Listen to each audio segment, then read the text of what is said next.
Early ప్రెగ్నెన్సీలో ఏది warning సైన్స్‌గా తీసుకోవాలి? నేను మీ doctor Shilpa, obstetrician and gynaecologist, infertility specialist.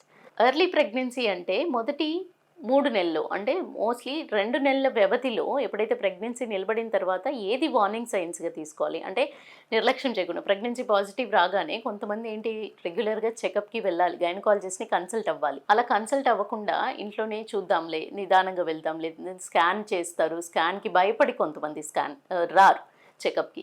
వీళ్ళకి చెప్పదలుచుకుంది ఏంది అంటే, ఇంట్లో ఎప్పుడైనా మీరు ఉన్నప్పుడు అంటే టైం కుదరక కొంతమంది వర్క్ పరంగా కానీ, వాళ్ళ షెడ్యూల్ కుదరకపోవడం వల్ల ఇంట్లో ఉన్నప్పుడు ఎప్పుడైతే ప్రెగ్నెన్సీ పాజిటివ్ అని తెలియగానే వీళ్ళలో కళ్ళు తిరిగినట్లుగా అనిపించడం కానియండి, ఎక్కువగా లేదా కడుపు నొప్పి బాగా వేసినా, స్పాటింగ్ లాంటివి కనిపించినా కానీ ప్రెగ్నెన్సీ పాజిటివ్ వస్తూనే మీరు గైనకాలజిస్ట్‌ని కన్సల్ట్ అయినట్టయితే పొజిషన్ ఆఫ్ ది ప్రెగ్నెన్సీ ఎలా ఉంది? కరెక్ట్ లొకేషన్‌లో ఉందా లేదా?